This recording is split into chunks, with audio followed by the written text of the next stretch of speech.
packed my bags last night, pre-flight. What if something occurs with the Soyuz? We don't know what something is, a booster, a spacecraft, or whatever. The what is has just happened.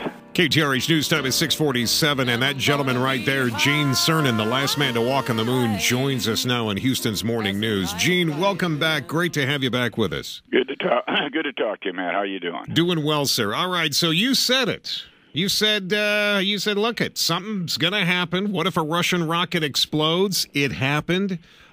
Is this an I told you so moment for you, Gene? Well, I don't want to put, it's not really me. Chris Kraft, who's an icon, head of the Johnson Space Center, wrote a letter that several of us endorsed about these kind of things. Wrote it just about the time the last shuttle landed. It was never responded to by Administrator Bolden. And that tells the whole story, and that's just the tip of the iceberg. A lot of things could happen, and this just shows you someone was looking out there in the future.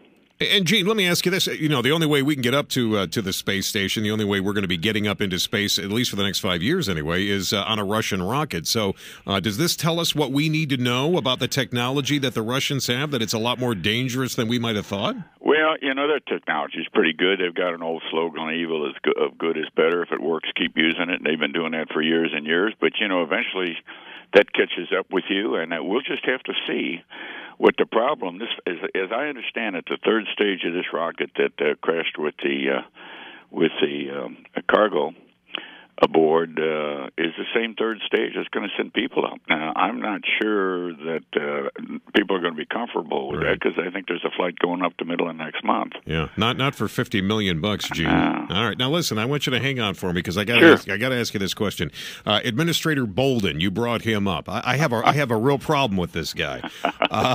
Join the club. Yeah, man. I got a real problem with this guy. It appears, Gene, that this is the guy. Here's the guy that derailed Houston from getting a space shuttle. I want to get your thoughts on that coming up here. You got to leave out the swear words, though, Gene.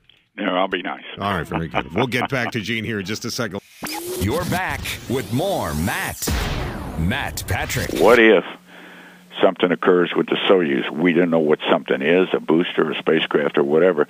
The what is has just happened. That man right there, Gene Cernan, joins us this morning. He was the last man to walk on the moon. We were talking about the explosion of that Russian spacecraft, and that leads me to my next question. Gene, Administrator Bolden, who apparently still has a home here in Houston, and you're a Houstonian, this has probably got to burn you a little bit.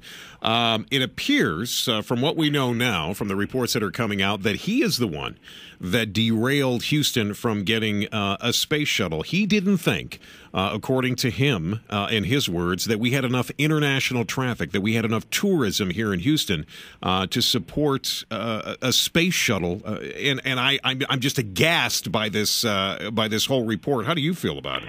Well, even if that were true, and even if that were the reason, Houston is a space program. People live here. People sacrificed here. From day one, this is where it all was. So on any level, it was an absolute ridiculous decision. But is it politics, Gene? I mean, there's a lot of people that now will say, I know Pete Olson from Clear Lake, congressman, says, look, if you had any doubt before, have no doubt today, this is a political move by Administrator Bolden. Matt, this is my opinion, and I'll stand behind it, but I don't think Charlie Bolden has made a decision on his own since he's been appointed administrator a couple of years ago. I think every decision he has made has come straight from the White House concerning the shuttle, concerning our mission to nowhere in space, as we call our space program today, and I'll stand by that. All right, Gene. That's what I. And I'm sorry to have to say that, because Charlie's a good guy, but he's changed over the last couple of years, and as I say, I think he's just a messenger, quite frankly.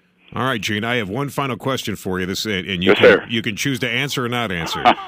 Why not? You've been married a long time, right? Yeah, I sure have. All right. What's the secret? We're talking about love and marriage here. Oh my God, that's a tough one. You would win every argument. I mean, you and your wife argue. You say, "Hey, honey, I walked on the moon," for crying out loud. I'll tell you what, that carries absolutely no weight. All right, give me the secret real quick. Well, I don't know there is a secret. I think everybody's got to be their own person and find their own goals in life and share them with the people they care most about. I think that is fantastic advice. Gene Cernan, always a pleasure to have you on Houston's Morning News. Thank you, sir. Matt, looking forward to seeing you again. Thank you.